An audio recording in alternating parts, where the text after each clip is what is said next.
So, Gears of War E-Day PlayStation 5, a new demo at PlayStation's next event, and Astrobot and the Dualsense 2.0 news. Those are the stories we're going to cover today, and if you could hit that like button on the video, thank you to those that do it, and as always, it's very much appreciated. First, yes or no, have you pre-ordered Astrobot yet or not? I know people have issues with pre-orders, but I'm curious how many of you have pre-ordered the game like I already did. So comment below yes or no if you've pre-ordered Astrobot yet or not. Let me know down in the comments below. Now, diving into the first story of the video, a new demo at PlayStation's next event. So, in the last video, we talked about the games set to be at Sony's next event, which is the PlayStation China Joy Show, which takes place on July 26th to the 29th. A lot of games are set to be shown off at the event, including highlights for me like Astrobot, Phantom Blade Zero, Convaleria, Daba, Land of the Water Scar, and Exile Edge. Check out the last video for the full list of games set to be there.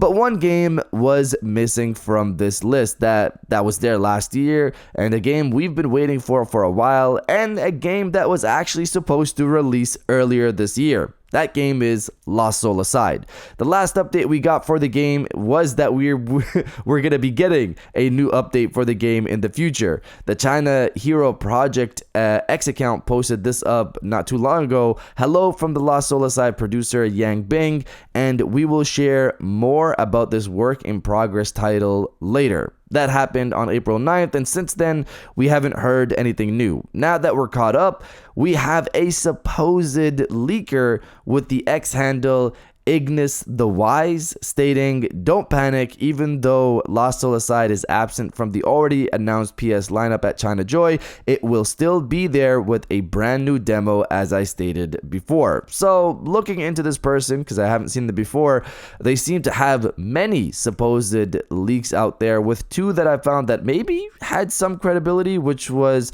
that Sony was set to announce the State of Play on May 29th, and the MGS Delta trailer at the Xbox showcase. But he was kind of following Jeff Grubb, who spoke about the State of Play, and Bill Kuhn, who spoke about the MGS trailer before Ignis the Wise. So he's following them. They already both talked about both of these rumors at the time that were later confirmed. He spoke after them. So take this lightly when he says there will be a demo at China Joy, because I don't understand why Sony wouldn't mention it on their list if it was going to be at the event. Why not mention it on the list? It's a game obviously a lot of people are excited about. Of course, let's see how this goes. China Joy isn't far off now, and if you're enjoying the video so far, hit that subscribe button and join our growing community on our way to 150,000 subscribers.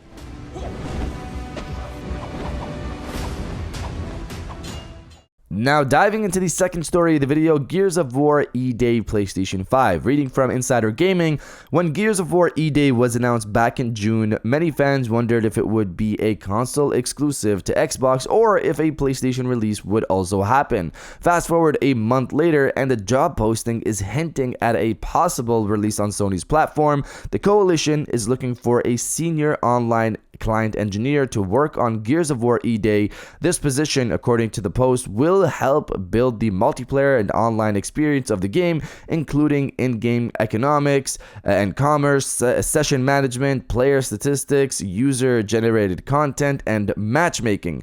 As part of the preferred qualifications for the job, the listing mentions prior experience with working with online platforms such as Xbox Live, Steam, and yes, the PlayStation Network PSN. While having experience with PSN doesn't necessarily confirm that a PlayStation launch of the game is guaranteed, it's interesting enough that it was specifically mentioned. We know the game is certain for Xbox and Steam, which is why it makes sense to see it in the listing. So when I first saw this, I just assumed this is probably just them looking for somebody with experience, but with Microsoft and how they've been nowadays, anything is kind of possible. It would be insane to see Gears of War on PlayStation, but I wouldn't say it's impossible considering Microsoft has been more open about releasing their exclusives on other platforms. They could very well release this game on PlayStation at a later date after it releases on Xbox and PC. It's a prequel. You don't need prior knowledge to play the game, so really anybody can jump in. They could also bring the Gears of War collection afterwards so people can continue the story with Marcus Phoenix after the E-Day game. I personally hope Gears of War E-Day, that E-Day story is a trilogy instead of just one game, but we'll see how that goes. I don't have the patience personally to wait for a potential PlayStation release if it ever does happen, so I'll be playing Gears of War E-Day on Xbox when it launches. But you guys let me know if you would buy Gears of War E-Day on PlayStation 5 or not. Let me know down in the comments below.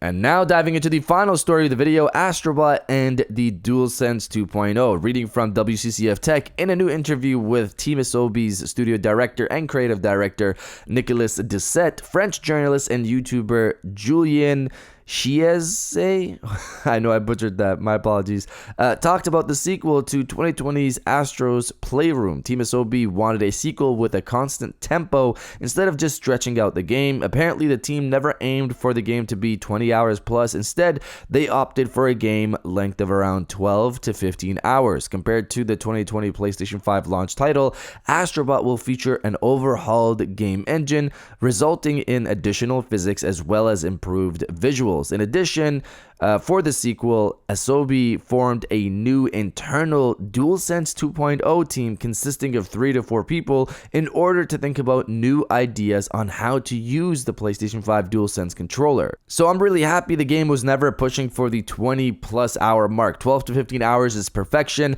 and I'm happy that was their goal. I've said this before and I'll say here again, games don't need to be 20, 30 hours plus. 10 to 15 hours is great, because when it gets bigger and bigger, it's a lot of padding and repetitive gameplay and just gets boring, and it's just dragging on and on when the game should have ended a long time ago. I'm happy they're focused on continued engagement and just have a nice tempo, a nice setup for the game from beginning to end, so it doesn't feel like it's being dragged on. I love that. The overhauled engine is going to be great as well to watch, to see how that plays out with improved physics and visuals, and I wonder if it'll take advantage of the PlayStation 5 Pro with this overhauled engine. The DualSense 2.0 team is amazing to hear about. A group of a few people focused on making amazing use of the DualSense controller.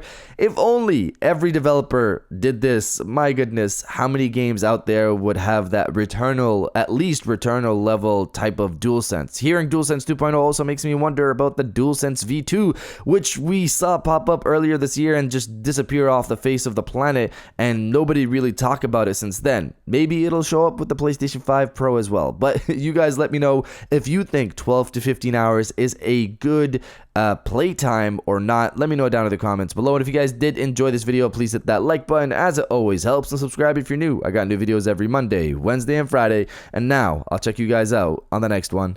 And welcome back to the after show. This is the part of the video where we have a little fun down in the comments below. If you're old, welcome back. If you're new, welcome. For today's thing, what I want you guys to do is to body, obliterate, destroy, and overall harass the comment section with "ready for the space adventures." I'm excited for Astrobot. I'm ready for what the game is set to bring, the DualSense 2.0 team and what they have coming, the upgraded visuals, the overhauled engine. I'm excited for all of that. And if you are as well, destroy the comment section with "ready for the space adventures," and I'll definitely heart those comments like I always do, because I appreciate everybody who stays to the end of my videos. And now I'll check you guys out on the next one.